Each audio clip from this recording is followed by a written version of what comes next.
Welcome to the Deep Dive. We're the show that cuts through the noise, gets straight to the insights that really matter. Today we are plunging into a question that's sending ripples, maybe even some, tremors through the tech world. Is AI truly hurting Google search? Our mission, like always, is to pull out the most important nuggets from the latest research, the latest articles, just to help you understand this shifting landscape. How information works now and how it's hitting these tech giants we use every day. Okay, so let's unpack this a bit. Google, or Alphabet, its parent company, it's facing this fascinating, almost perfect storm. On one side, you've got this ongoing antitrust case, right? Questioning its dominance in search. Basically, does Google have too much power? And then on the other side, there's this undeniable explosive rise of generative AI. And here's where it gets really interesting. There was this moment, apparently May 8th.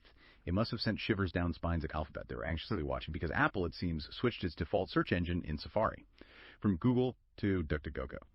Now, this wasn't just some minor blip. It was a direct challenge, a challenge to those really lucrative default search deals that, they prop up a huge chunk of Google's revenue. It kind of signaled that even their biggest partners might be looking around, looking for alternatives. Exactly. And what's fascinating is how quickly that development, plus, the whole potential of generative AI, was seen as a direct threat. You have to remember, Google's search business isn't just profitable. It's monumentally profitable. It's the absolute financial bedrock of Alphabet. And these default deals, especially with someone like Apple, a massive platform, they're worth billions. Billions. Wow. So any shift there, any change in user habits on such a core product, it could have huge implications for Alphabet's bottom line and really for how information gets monetized online generally. Right. So with that bombshell setting the stage, it didn't take long for the cracks to actually appear in the real world. Eddie Q, he's a senior VP at Apple, he observed something totally unprecedented.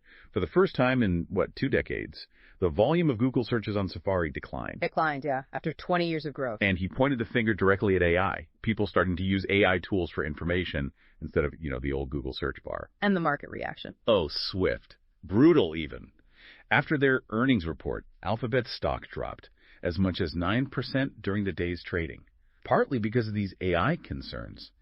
That dip, that really showed the raw investor anxiety, didn't it? Oh, absolutely. Real nervousness about what this new information world might mean for Google's, what seemed like an unshakable empire. And connecting this, you mentioned AI tools.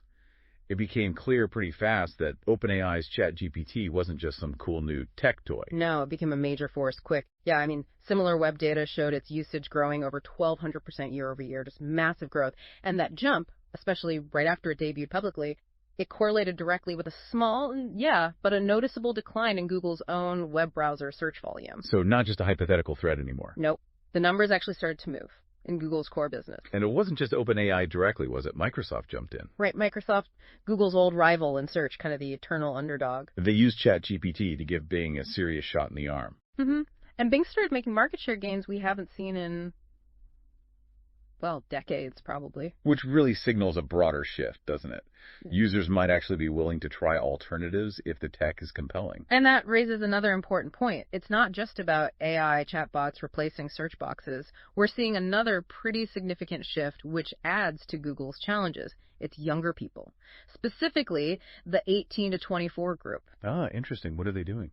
They're increasingly using social media, like TikTok, Instagram, as their primary search tool. For things like product recommendations, restaurants. Exactly, stuff like that. It suggests a completely different way of finding information, moving away from traditional search engines entirely. Yeah. It seems less about algorithms spitting out links and more about recommendations from, influencers they trust or their online communities. That's fascinating. So in an entire generation where search might mean scrolling a video feed, not typing keywords. Mm-hmm. But let's be honest here. There's a critical issue with these shiny new AI models, Google's Bard included, OpenAI's ChatGPT. Oh, yeah, the accuracy problem. We've all heard the stories, right? They can just make up facts, hallucinate as they call it, give you information that's just plain wrong. Exactly. And despite the promise, lightning fast answers, critical thinking is more vital than ever. These models can sound so convincing, authoritative even, but they can present total misinformation as fact, which puts a big burden back on the user, doesn't it? You have to double check everything. And I wonder, is that hallucination thing something they can actually fix? Or is it just like a fundamental limitation? Yeah. Will we always need to verify what an AI tells us? That's the million-dollar question, isn't it? And frankly, nobody knows for sure yet. Companies are pouring money into grounding models, linking them to verifiable data. But just the way these large language models generate text means perfect, consistent accuracy is always going to be a huge challenge. Right. Which kind of highlights why traditional curated information sources still have immense value, and why just getting a quick answer from an AI isn't always the end of your search. Okay, so given all these challenges, the competition, the user shifts, the accuracy issues, what's Google doing? What's their counterpunch? Are they really playing catch up, or is this AI offensive more like a preemptive strike, using their massive scale? They haven't been sitting still, that's for sure. No, definitely not. They launched a big AI offensive, developing new models, pushing image and voice search harder. They've got Google Lens, Bard, and they're integrating those AI capsule answers right into the search results page. Those AI overviews, yeah. The summaries at the top. Right. The idea being you get the answer without even needing to click a link. It's a comprehensive response, definitely. More preemptive strike than catch-up, I'd say, given their resources. But we need a bit of nuance on the impact so far. While those AI overviews, the capsule answers, showed huge year-over-year growth, that 1,200% figure again, they still represent a bit less of the pie in terms of total search volume. And interestingly, some of Google's newer AI features, like Lens and Bard, reports suggest they don't work quite as well inside Safari. Back to the Apple relationship. That's a key friction point then. It could be, yeah, especially given how important that Safari traffic is for Google. It's almost counterintuitive, though, isn't it? That even with 1,200% growth, it's still a bit less of the pie. It really speaks to just how enormous the existing pie is. Yeah, because despite everything we've talked about, let's not forget Google's sheer dominance. As of March 2023, they still commanded almost 90%, 89.7% of the traditional search market. It's staggering. And connecting that back to the money, the bigger picture, Google Search still accounts for 56% of Alphabet's entire revenue. 56%, just from search. Yeah, put some numbers on it. Based on 2024 annual rates, that's about $100 billion in profit on $350 billion in revenue for the whole company. Wow. Just think about that scale.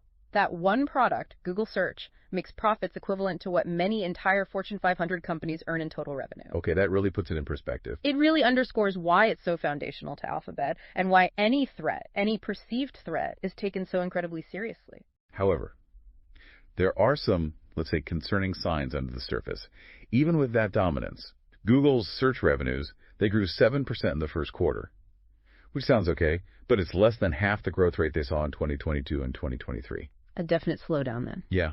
And also paid clicks, that's how many times people actually click on the ads in search results. They declined 5% from the previous quarter.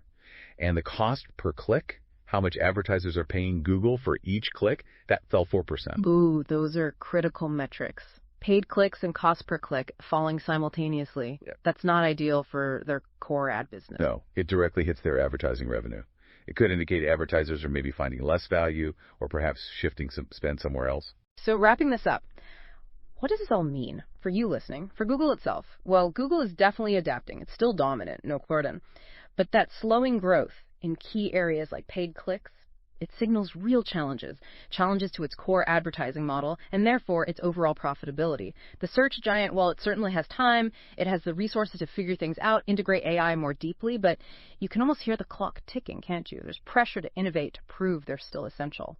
Yeah, this deep dive really showed us that intricate dance, didn't it? Yeah. Between Google's huge entrenched power, this disruptive force of AI, and how we as users are changing our habits so quickly. It's complex, it's moving fast, and what felt like this unshakable empire. Yeah. Well, it's now facing some pretty serious questions and real competition, maybe for the first time in a very long time. Definitely. And maybe to leave you with a final thought, something to chew on. We talked about Google's huge reliance on Apple for search revenue, right? Those default deals are massive. 56% of Alphabet's revenue tied to Apple devices and platforms. So what would truly happen if a partner that big, like Apple, decided to fully pivot away, maybe not to DuckDuckGo, but towards its own fully integrated AI solution for finding information? Just imagine. How might that completely reshape the entire digital world you interact with every single day, from how you find stuff online to the actual apps and services you rely on? Something to think about.